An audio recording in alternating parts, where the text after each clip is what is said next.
Welcome to the AlbionTV War Report, your source of live battle coverage featuring the top guilds and alliances of Albion Online.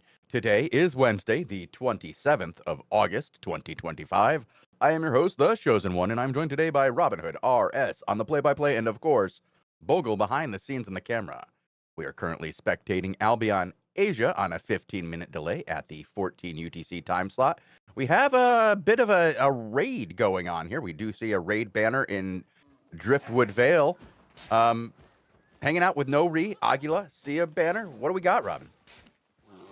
Yeah, just a little raid here. I mean, we've been seeing the boys of Aguila and Zorro over the last week or so, you know, getting these raids off it and stacking their energy high in their territories as they look to hold on to rank 3, and it looks like they're going to, right?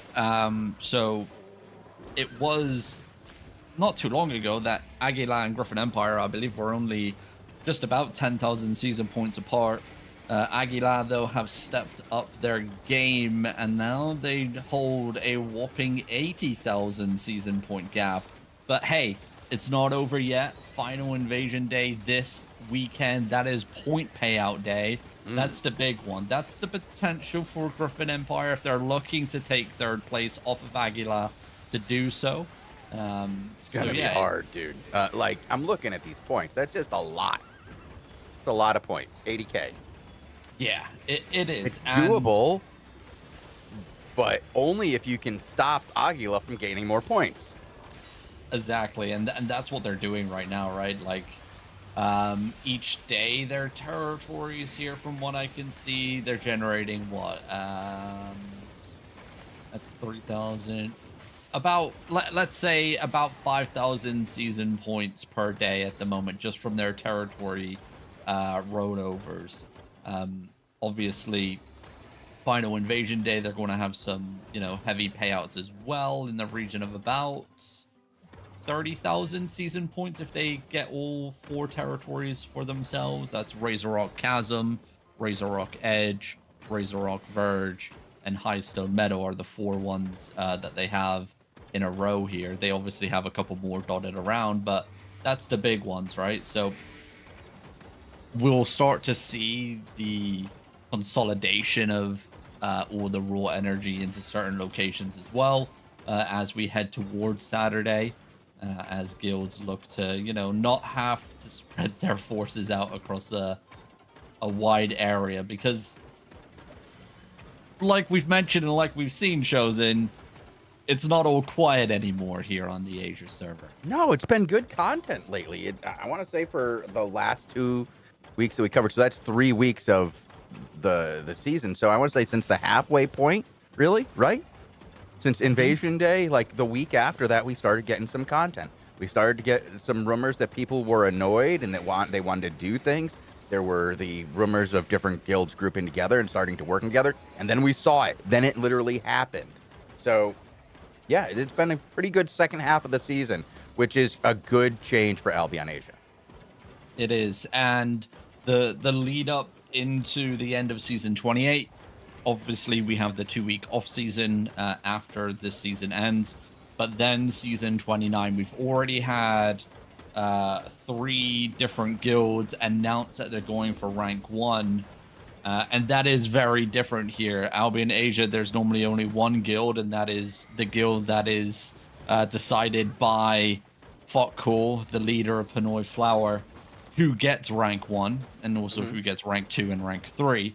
But this time round, there's 3 different guilds all declaring rank 1. We're having, these coalitions build up as well during this period of time. It should be an absolute bloodbath. It should be a lot of content here on Albion Asia next season. I'm looking forward to it. As am I. This server was was the first server that we saw ever be super, super active. It was the first one to have activity everywhere all day long. We came from the Americas server, the original server, to here, and it was like a new world. The way they played was absolutely different. There was content every day. We saw a zone that had 11 different alliances fight in it. Shit was wild.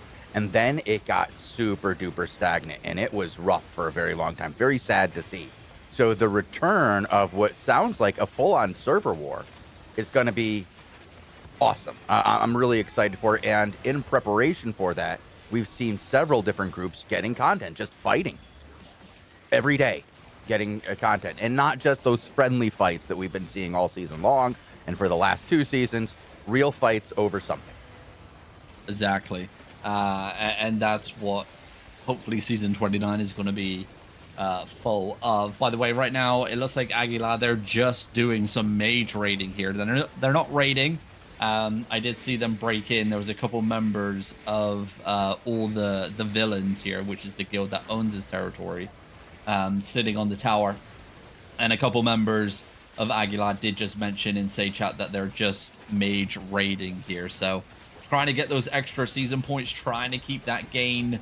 Obviously, mage raiding a little bit different from what we used to experience, and that is obviously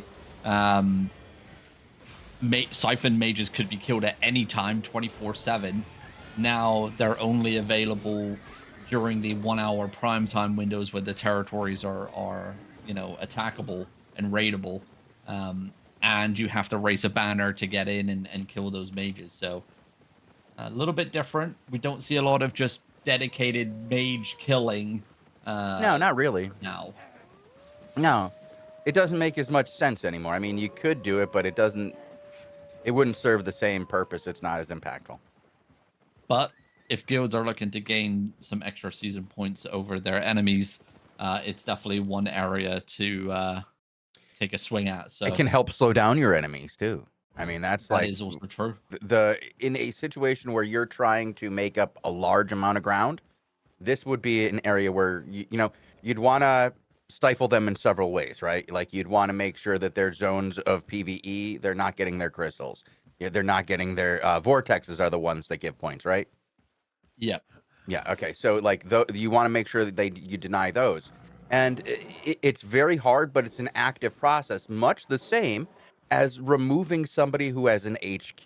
You have to deny them content, and you have to deny their activities in their zones so that they can't get the energy and points from their towers. It's a lot of work, but with 80,000 points to go, I don't know of another way. What are you gonna do? Raid 10 territories? Final point payout day is, we've seen magical things happen on final point payout day. Yeah, but like this would. We've seen guilds obtain a lot. This is intense. It's a lot. We do have Harry action Potter on your team. Hey, you never know what's going to appear. But we do have action on Maverick as the Flying Dutchmen are having a fight against the Mircats Assemble. Oh, nice. In Dry Basin Oasis over here. Not sure what they're fighting over. No objectives in map here. This could be a setup fight, like we've mentioned. I think these are two of the groups that are rumored to be fighting against the big guys next season. I know that Idle is. We've been trying to figure out what's going on with Idle for a while now, but we saw last week, I believe they engaged with the content and were impactful. So hoping to see them and the Mircats Assembled do work throughout the next season. But it looks like, hey, Baragi is down. Mircats Assemble are going to get wiped. Yeah, the Flying Dutchman here. Perfect defensives. I mean, their Innomatic staff players and stuff are just some of the best in the server. I've been watching them perform over the last couple of weeks here on the war reports, and they are just always in position, always hitting, engaging in the right spots. But with the Brawl meta, it's not over until it's over. And the new update affecting that as well, Robin. We've got new update in the meta, so we'll see how the new shields affect these guys. We see tons of shields today. Yeah, so the Fallen Staff. So you see that bubble that Maverick just had there on him, the 2-second immunity, the golden buff, the golden orb. That is that 2-second immunity shielding from the Fallen Staff. Remember, it is purgeable, but purges at least here on the Asia server, A are four-letter very word. far between, few and far between, shall I say? Yeah. It should not be spoken. No. So these brawl fights may go on for quite some time, depending, what's been picked up in the Zerg. Yeah. I believe that's what I said was going to happen. These guys are just going to brawl forever with these shields until one side figures out how to break it, right? Like, one side's going to abandon the brawl meta. One side's going to find out that the brawl isn't what's the best for breaking it. And what you need to do is coordinated group attacks of purges and bombs. And if you can do that against a group that's trying to do the old style brawl, you win. But, we haven't seen the change yet. Oh, actually, there we go. That was pretty nice. That was an isolated little bomb there. Well played. No purge though. Even a purge helmet. I'd take it. Anything, Robin, at this point. Come on. I think the game is still lacking AoE purge. Yeah. Mage Robe, obviously, would have been very nice to have the demon armor effect on it with its purge. That I think would be just purges everything around it when it gets hit. Yeah. Yeah, the effect goes onto your allies, right? So the purge effect would go onto your allies. So if your ally got hit while they're in the vicinity of your AoE around you purge, yes. Yeah, so that would be fantastic. I think that would be pretty insane, but yeah. Right now it looks like we're traveling through the realm of chaos, honestly, with all these purple and blues, dude. I feel like it's 40K and we're in the warp. It's wild. All these skulls and nutty. I feel like we're in the warp, man. I'm gonna need an arbiter to get me out of this. This is the second day, right, of the patch being live, because it did go live yesterday, a day in advance there. So these guys obviously got to play around with yesterday, but we don't really see meta shifts occur until, some of the guys, the mathematicians out there that do study patch notes and what's best for Zerg composition, really making those changes. And there's only, I would say less than a handful of those players out there, those guild leaders, those shop holders that do study that hard into, these changes that come in every time. So until that has been finalized, maybe we'll start to see a better indication on Final Invasion Day on Saturday with Zerg changes and seeing how this really does change the overall much larger scale brawl as well, because this is, I would say medium scale-ish, maybe just a little bit larger than medium scale. It's not your cluster queue, it's not your Pinoy Flower, friendly fighting versus Sunset brawl. Nope. So yeah, I would say, give it a couple more days here, see if anything does get picked up or or dropped, shall I say. This just looks like brawl with more defenses. Yeah, it really, no one's dying, dude. It looks like brawl with more defenses. And Robin, when we saw this, what did I say was going to happen if they did this? And they continued to brawl. Exactly what we're seeing here today. Somebody's got to figure out how to change their meta. And I think when they do, they're going to find that they're beating the shit out of brawlers. Though, yeah. Robin, if you open up the kill board, these poor Mircats. Yeah, they might be staying a long time, but they are. It's a one-sided battle. They've only secured one kill so far. Bless them. Well, honestly, it fucking takes forever to secure a kill. Dude. You got to drop a moon on a dude's head here. Yeah, it's pretty interesting to see. This is my first time seeing this, in action. The changes in effect as well. Though Mircats just securing another kill there. But yeah, I'm looking forward to today's war reports. Looking forward to seeing what it's like on the European server as well. it's going to be interesting the next week here of action on the channel. And it's the week of action right before the end of the season too, with so much on the line on all 3 servers. Yes, first place isn't available, but there's a lot of places available.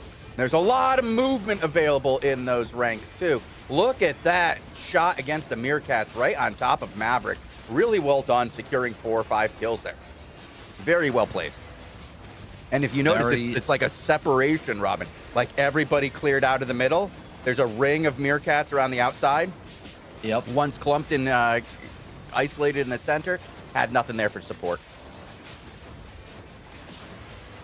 Yeah, it's well played. Again,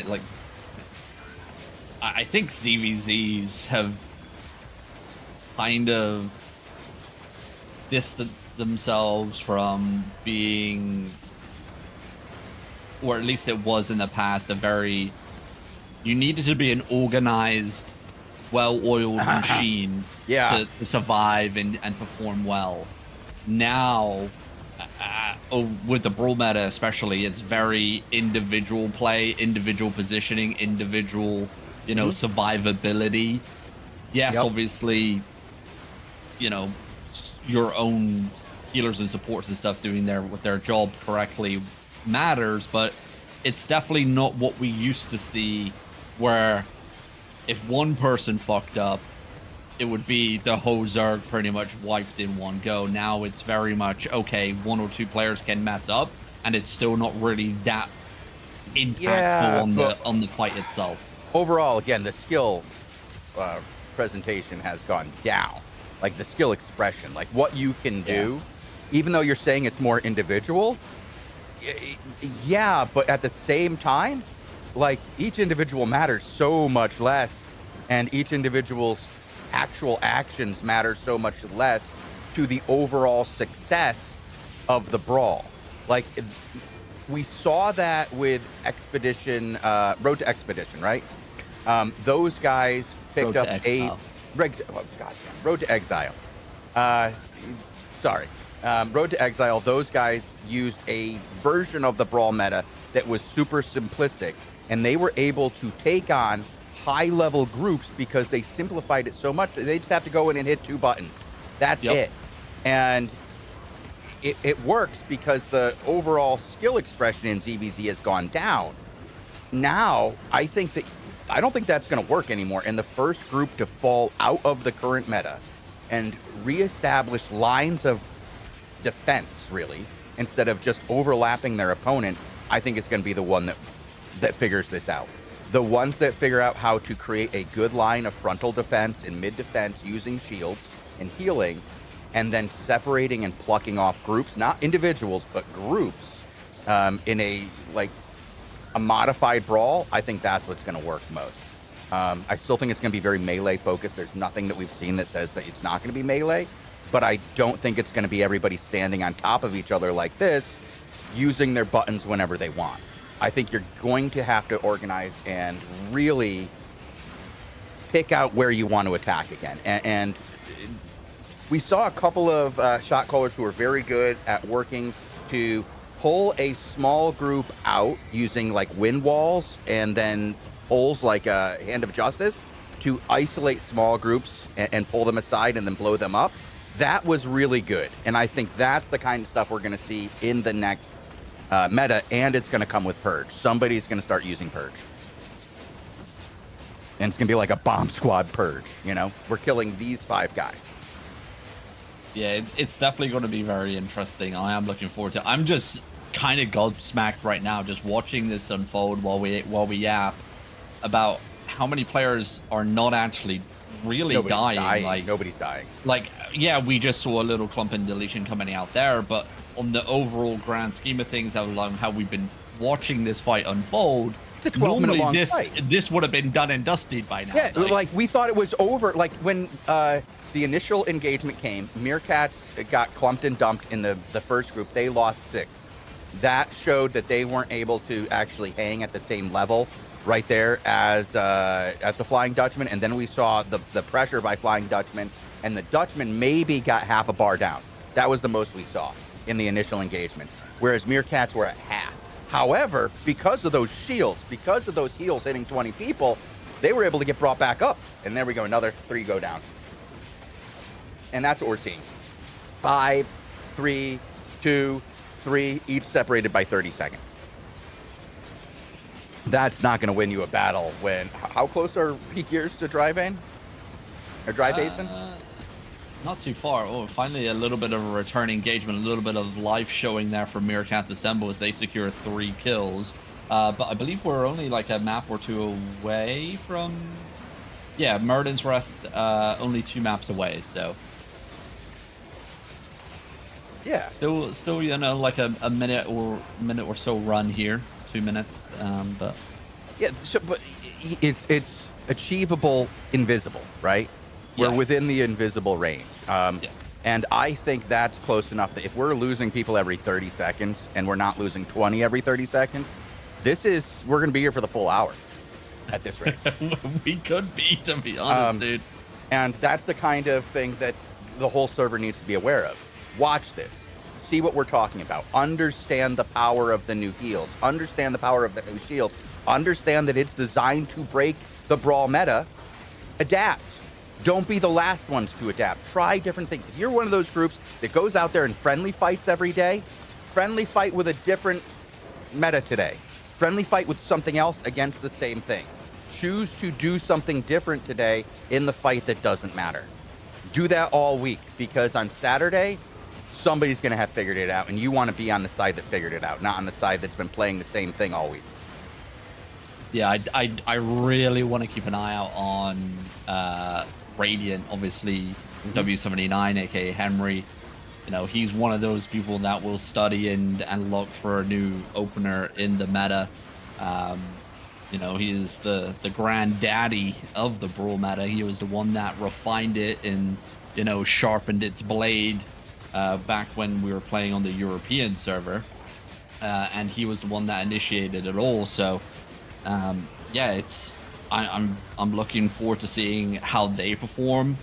Radiant are one of those 3 guilds that have declared that they're going for rank 1 for season 29. Their announcement went out today publicly on their Discord. So yeah, Radiant going for rank 1 season 29. And they're working with other groups too. Like they've been working together with other groups recently here. They've been making things happen. We weren't sure if they were going to get involved in the server war. They picked sides and they're involved, and now it feels like everybody's involved. It's splitting right down the middle. And there's groups that have shown they don't want to be involved on either side, but that doesn't mean they're not fighting. They're still fighting both sides. It's picked up. As soon as they said there was fighting, it sounds like everybody wants to fight. And this is friendly, like we said before. Wrapping it up, GG's, yep. Very one-sided. Congrats to the Flying Dutchman once again, showing that they know how to play the game in the current meta. Let's see how they do in 2 days when somebody else picks up something different.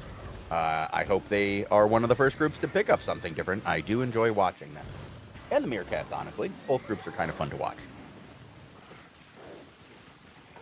Yeah, well, we're going to carry on bouncing around looking for content. We're halfway through the show already. That means castles should be a factor for our content here soon enough. Just checked in on W79. Radiant are massed. They are on the move. Only, you know, 18 disarray debuff here, but they are moving. Not sure where they're going to end up, though. Yeah, it's going to be, or 28 disarray debuff now as they are zoning through zones, but a little bit of a mass there. I thought with such a close race that we would see Hugh Kwok on, but we do not. Not online today. So no Griffin Empire. Really thought, you know, if Griffin Empire wants to do this, they have to make a substantial effort. And if we're not seeing him on today, I'm going to go out on a limb and say it's not happening. You know, resting the troops, preparing them for the big day. I don't know. It's it could be. Jim's also not. Could have been, you know, earlier wars in the day here that were fought, and you know this rotation's a rest one. True. Could be a lunch rotation, a dinner rotation, you know? Exactly. That does, Everybody go that get a does snack. happen. Yeah. You know, Hey, European I've war done it. right now, 18 UTC is a no-go. It seems like that is where everyone's decided that's where we're eating dinner or when we're eating dinner.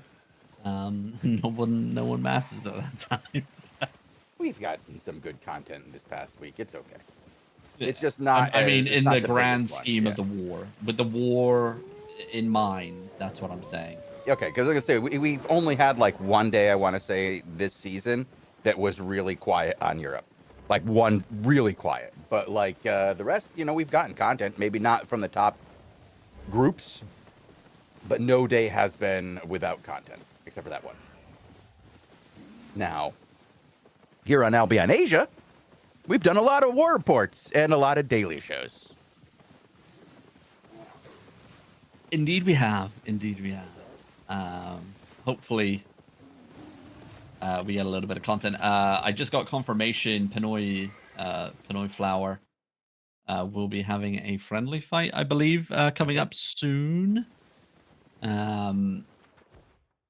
Not Yeah, sure. I'm on Triplist, and they are moving towards that now.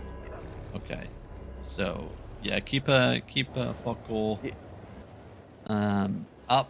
We'll see where they run into each other. Yeah, I'll switch to fuck all. Yeah, he's the caller for this. Everybody has joined one of these power groups now. It's like so many of what used to be my caller list is now under two banners in the same group, right? Yeah, it's pretty interesting what's occurring, but it's good. It's like we said, this is what the server needed. It was down to the players to band together and look to dethrone the king. They've done that. They just need to actually dethrone them. Is it Sunrise that's going to be on the other side? Is one of them going to drop Alliance from Food? I don't think so. Oh, I got, so I saw the mask. They were in the other zone. I did ask in Loco chat if it was a friendly fight coming, and 2 members said yes. So would that be Nori? It could be Nori, yes. Hey, look at that! I remembered which ones are on the same side. Look at that. Proud of you. I figured I had a 50-50 chance of that one. Yeah, it looks like Nori are on their way here. Yeah, they're making their way through the static dungeon at the moment. So going to Zoro to check that out. Nope, Lucky Ben. Oh, okay, wrong Nori. Yep. That's Aguila. Yep. They're getting there. Learning. Nice. How many different Noris do we have? Quite a few now that's underneath the same tag.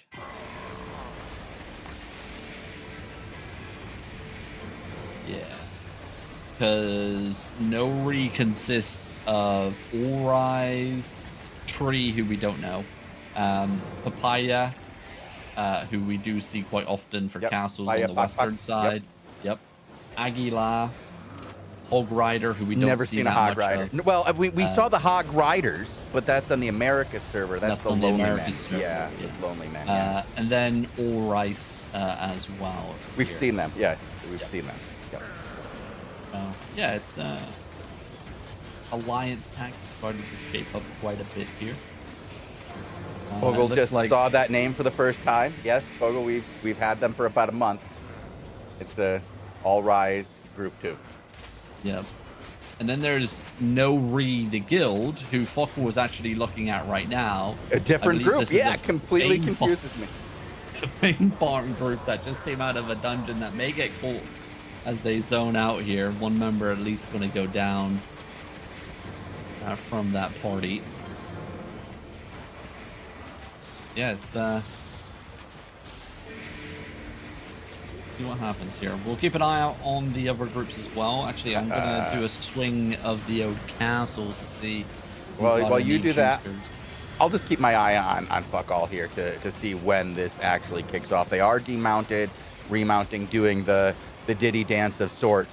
But I imagine once everybody gets loaded into zone, it'll be about a minute, and then we'll kick this one off. Fuck all's not even bothering to remount because he's pretty sure he's fighting soon. Good. And yeah, And Castle if he walks this far and then mounts, oh my God, this guy. This guy. Mount up.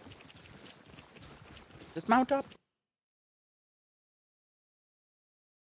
Castle under attack and driving stuff. Go check it out real quick. Player numbers indicating that the nothing burger. It is a nothing burger. We are re-demounted. I think we're going to go ahead and take this castle. Yeah, castle spawns mostly green, 1 or 2 blues dotted around. No rares, no legendaries, unfortunately, for this rotation. So castle spawns probably not going to generate any content for us. So this will probably be our last fight if and when these guys fight here. But you know, while we wait, we should also, you know, talk about patch 4 in and of itself. Sure. And obviously there were a couple issues that came with patch 4, especially for the mobile users. We'll touch on that first, just to get it out of the way real quick. There we go. I dropped the announcement in our channel. Thank you. It says here, hey everyone, we've heard your feedback about the issues introduced with patch 4, where some players are unable to use abilities correctly. This problem only affects the mobile version. We're working on a new version to fix the issue, but as it's mobile only, will first need to be approved by the app stores, and unfortunately that process can take up to 3 days. In the meantime, you can continue playing on the PC version, which is unaffected by these issues.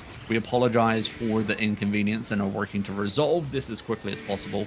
We'll update you as soon as the fixed mobile versions become available. Thank you for your patience. And of course, we do have an update today at 8:30 UTC. The fix for Android is now available for download. You can get the update from the App Store, and the APK version is available via the link found in the thread. So Android has been fixed today. iOS, unfortunately, still has to wait for approval from the App Store itself. That's the issue when it comes to, you know, the app mobile stores. They have to have a verification process that does take quite some time. Like you know, they said it could take up to 3 days, but I'm glad to see that Android already taken care of, already done. At least something got through very quickly. I know there's probably more people on iOS because, you know, those guys just have phones.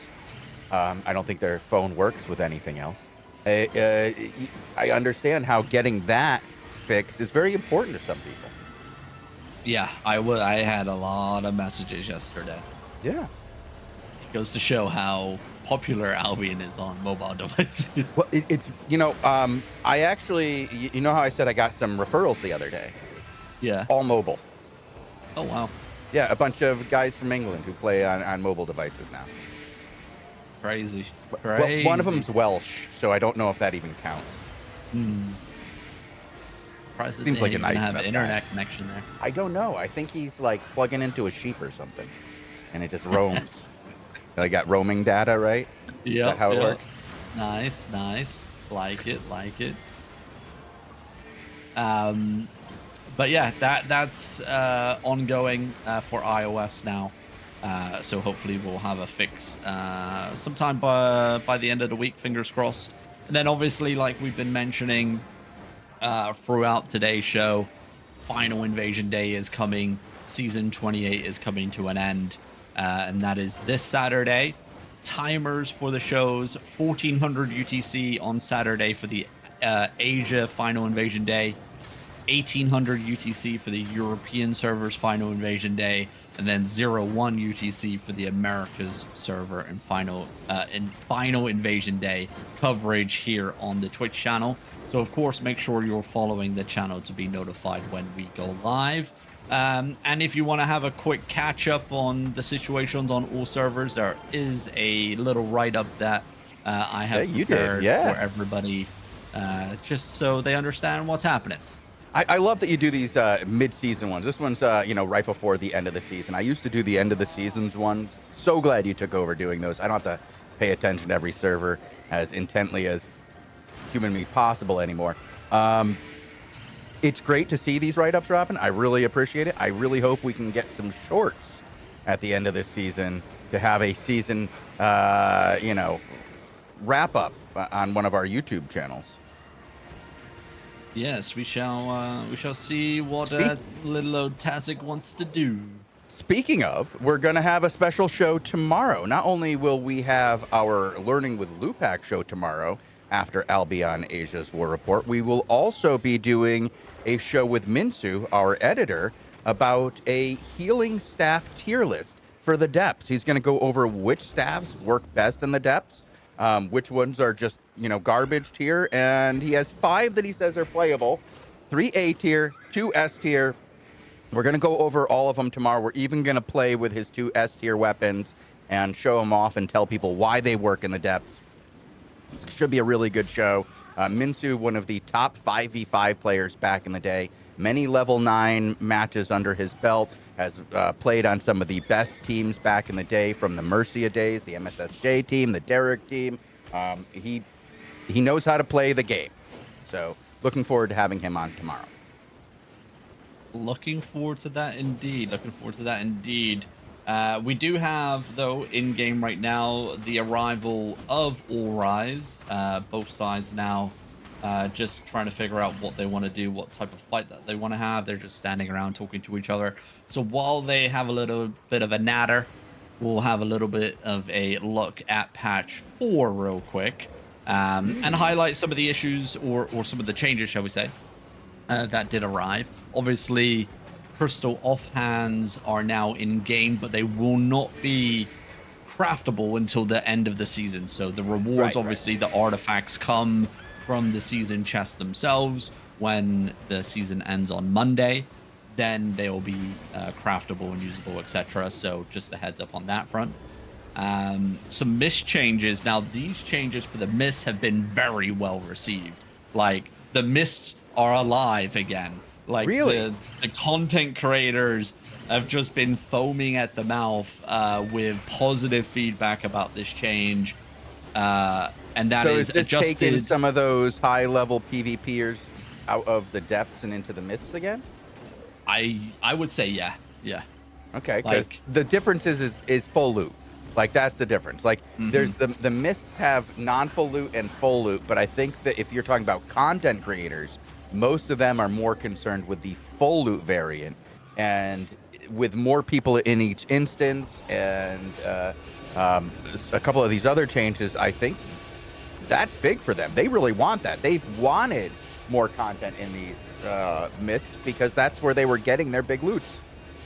Exactly. Matchmaking has been improved with the adjusted mist instant management to focus more players into each instance.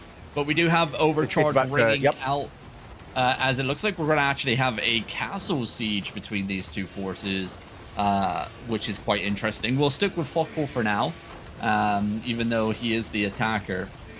I want to see how this plays out. I don't think I've ever seen these two forces go at it in this castle, at least in this layout. This one's, more for range bomb squads and less for, the brawl meta itself in terms of layout. Quite interesting that they're choosing this one. Maybe it's an indication that, this is their weaker, side that they're trying to improve upon for the future war that is coming. Interesting.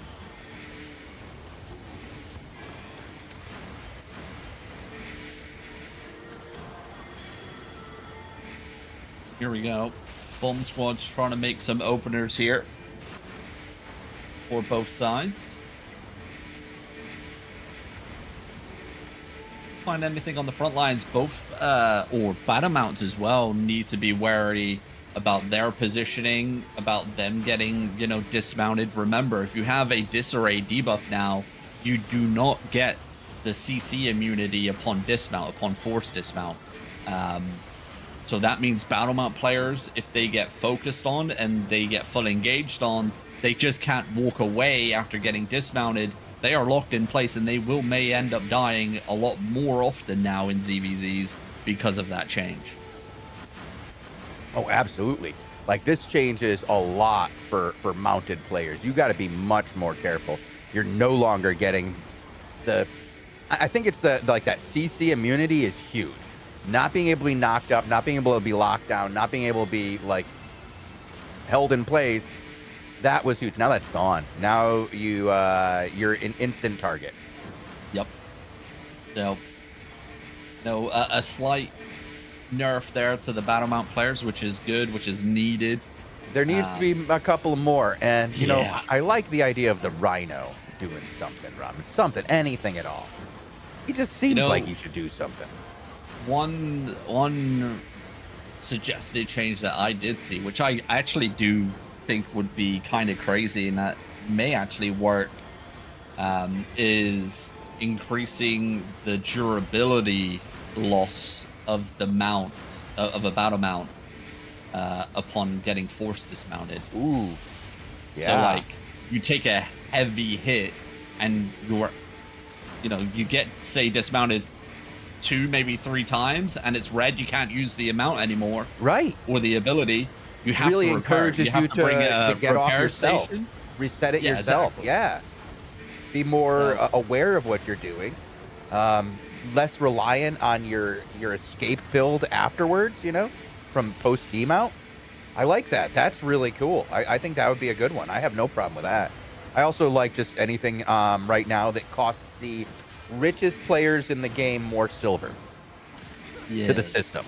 Like, that's where I want to remove silver from. It's from the richest players into the system, not richest players into the poorest players. That won't help inflation right now. Richest players need to give their silver to the system. And battle mounts are a good indication of that. Like, if you have 10 battle mounts in a battle, your guild is rich as fuck.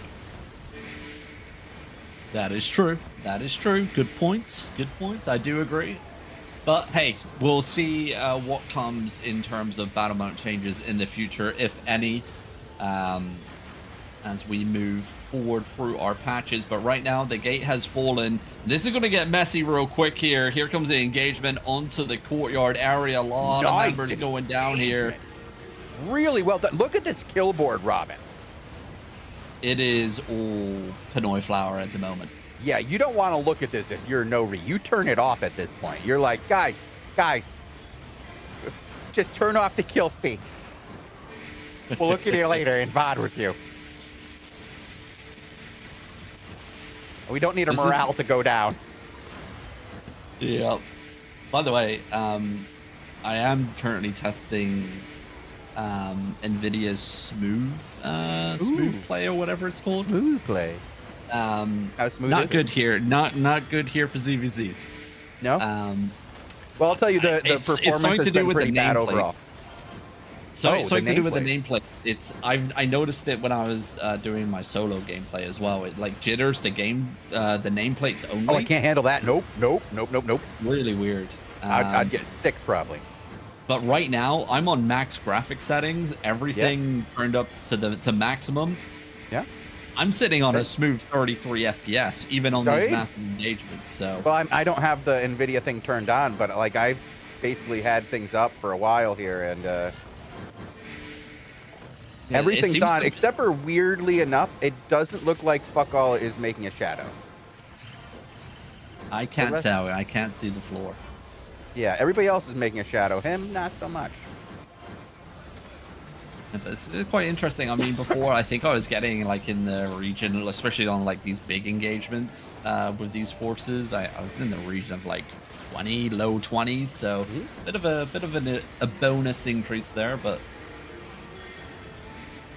that's very interesting indeed. And look at the pace of this battle now coming down as Pinoy Flower have to put themselves into a very tiny choke point if they want to siege the western side here. This is why normally guilds, especially on this layout, siege the east because once you get into the first level, it opens up a little bit more. You can put your forces still outside of the castle, up on the ramparts on the eastern side of the walls and stuff. Here, you have that wooden walkway on the north side of where Focko is standing. You have this eastern walkway as well down in South Courtyard, and that is where the enemy bomb squads will play. But a counter engagement onto said bomb squads there will pick off 1 or 2 members. Nice little read there from Pinoy Flower. Yeah, he's doing a good job here, really taking it to the guys in Nodi. Like, just not really seeing much wrong with the way the guys in Pinoy Flower are playing it. They are doing a very good job, and I can see why they're the ones who are taking the assault position. Going to give more practice to Nori, as they need any advantage they can get in this fight they could use. Yeah, and I'm not sure if it's work, or shall I say, the players are doing this intentionally, but every time that energy shaper comes, I'm seeing Pinoy Flower drop Fallens in that area. Obviously, you have that damage immunity after the Fallen is casted onto that group, so they're literally not even like flinching at energy shaper beams anymore. Not sure if that's obviously, you know, what they're intending to do, is dropping Fallens to counter the energy shaper beams so they don't have to keep, you know, going back out and back in again. But I have seen that now 3 times, and it seems to be a very hard counter to the energy shaper right now. Okay, I like seeing something to counter the energy shaper. Was needed. Especially here on the Asia server, they haven't figured out what purges are yet. Demon armor. Dude, we've talked about that. Yeah, you gotta have some kind of purge, man. That black monk staff up on the walls there to purge the helm. But here we go. They've chosen now to go to the eastern side of the castle. Let's see how this plays out. Door is still up over here as well. And look at that wall of battle mounts. That's a lot of battle mounts.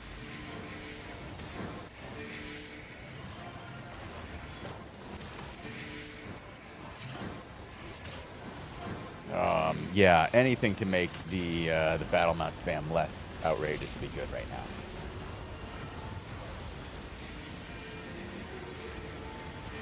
Here comes wave after wave of engagements of bomb squad rotations. That's a huge group on the northeastern side there that that's playing. I'm not sure if that's a second front or an actual foe squadded out bomb squad, but for wait.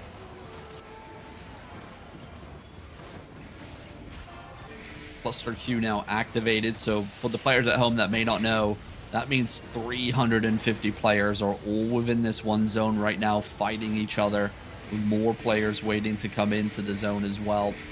But yeah, look at that kill feed. Still going either way. So headbutts are coming out, engagements are coming in.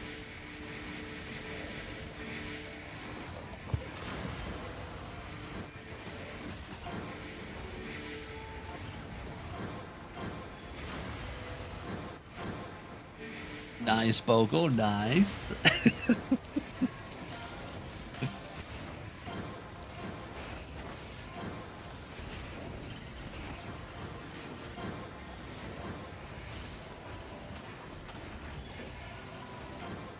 Yeah, I think it's you, Bogle, because that's what I'm sitting on right now on these engagements coming in and out.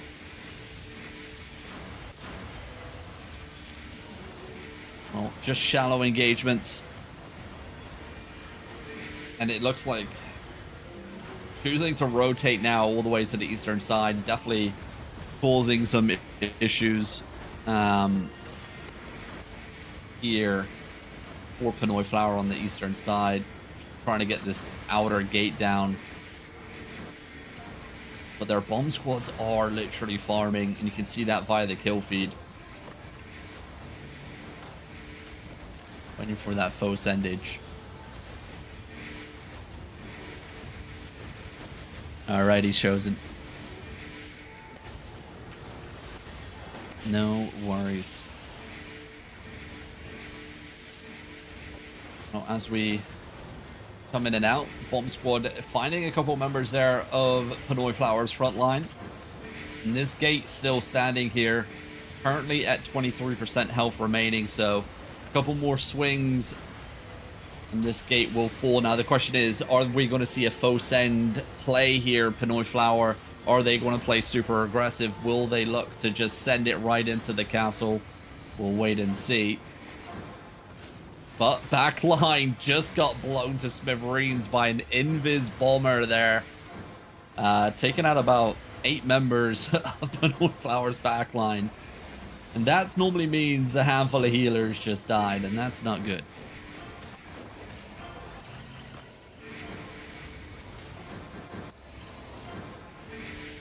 That has forced this reset to come in here just a little bit.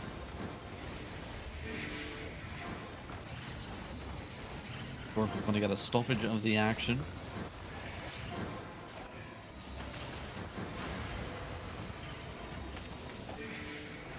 Someone just asked, are we GG? That is what we're asking here as well.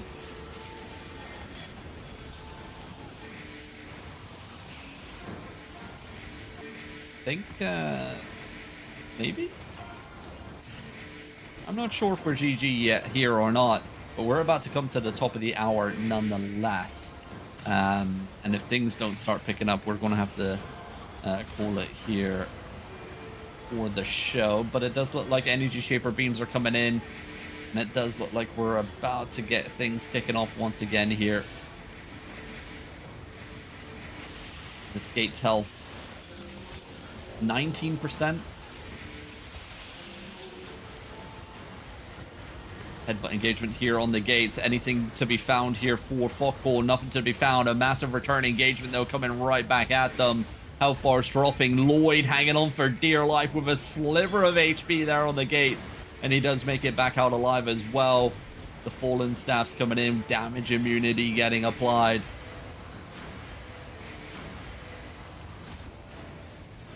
Both sides looking to reset. Stabilize once again here.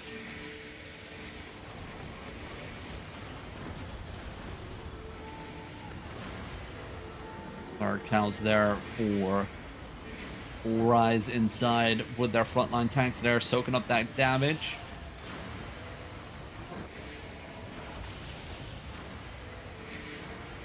Starting to see the discipline just a little bit more here from Pinoy Flower, from those bomb squads, the way that they're positioning, stepping off of that eastern tower there, just on the northeastern side of our screen.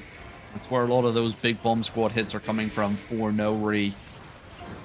Tanks are just keeping an eye on it, but a lot of those peeking pigeons, they're not flying anywhere close to that tower anymore.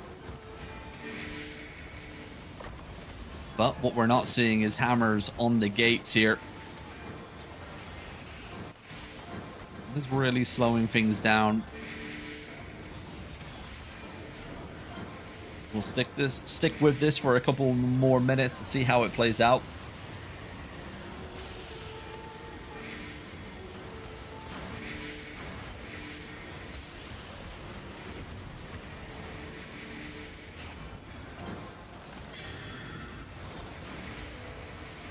Just the constant wave of bomb squads going in and out, and I mean, compared to what we used to see, this would have been an absolute bloodbath, but there's so many defensives, so many heals coming in, especially with the changes with patch 4, the Holy Staff and the Nature Staff lineup, buffs to the Animatic Staff.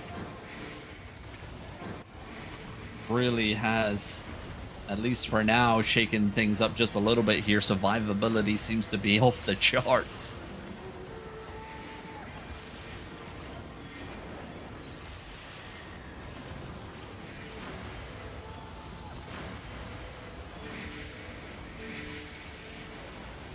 One's making a play here. Defense is coming down. Northeastern Bomb Squad coming in as well. All of that chaos, all of that insanity. There we go. Mainzerg trying to make a play onto the front lines, and they do find 2 kills there onto the frontline tanks at the gates. But that gate still standing here. Finally, it has fallen. Let's see what the playstyle for Pinoy Flower is going to be. Are they going to look to get absolutely messy with it and faux send it? Or are we going to have a slow diddy dance into the castle?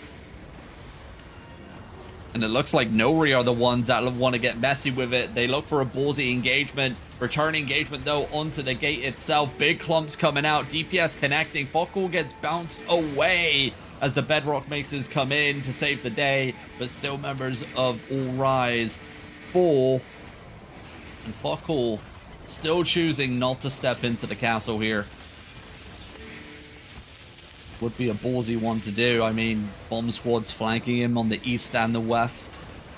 It would have to be a faux send. No step back, no sign of a retreat. They have to flood the castle and gain that foothold.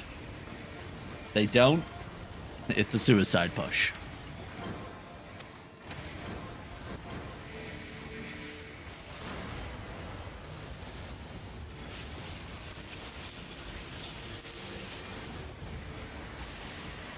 See those bomb squads still trying to make a play. Here we go. Potential flood into the front lines. They do find a couple more kills here.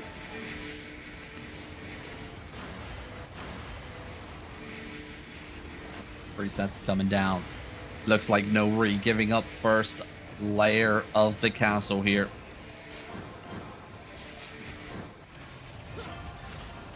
And they got that flanking force on the southwestern side of the courtyard. So Nori choosing to split their forces. They got a group in the northeastern side and then a group on the western side on the first level still, just to the western side of our screen here. This will be a little bit tricky here for Fokul. They would have to get this gate down on the west to push out this courtyard group. They'll need one or two hammers here, it looks like, for Pinoy Flower.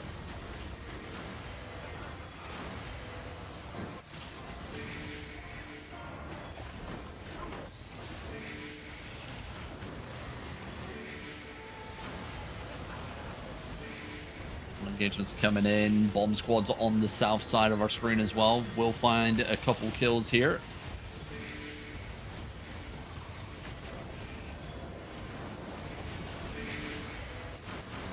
Like Pinoy Flower not choosing to keep the pressure alive. Bomb squad's trying to make some big plays here. Fokul trying to look for a return engagement onto the front lines. Lucky Ben forced it into Cleric Cal, but defensive Locust already down for that return engagement. Very well read, and Pinoy Flower's back outside the castle here. Nori coming in on the western side, trying to keep this pressure applied. Members of Pinoy Flower still trapped inside the castle here. Slow to react, slow to make plays off of the Shockcaller's call. Bomb squads, though, trying to make plays of their own here. A couple deaths coming in. Pinoy Flower dropping low here from the counter bomb squad from the eastern wall. Secondary bomb squad coming in. Will find one kill on that engagement.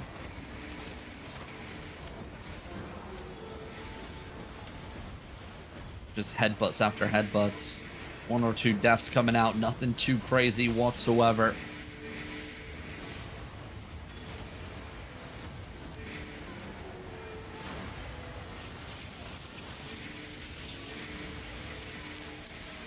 Nori will rise. Holding strong here in defensive position.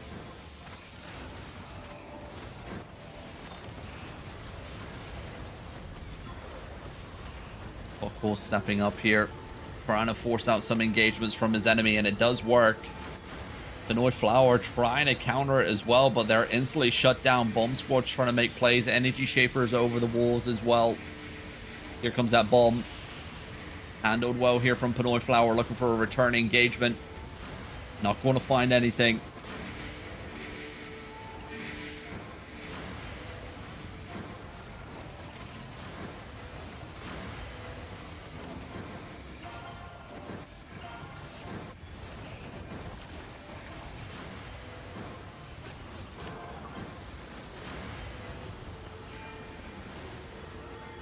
We'll go for 2 more minutes here, Bogle.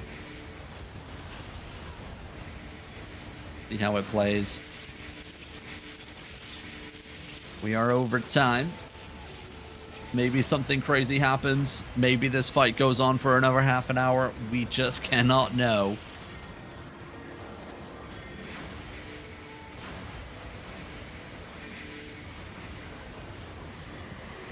Nice little bomb there from a very ballsy play from the Riftglaive bomb squad of All Rise, shall I say.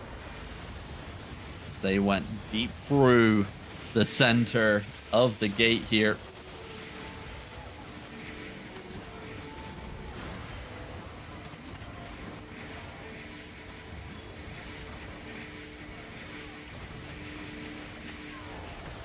It does look like this fight is going nowhere anytime soon. So unfortunately for us, we'll call it here and we'll leave these groups to fight each other.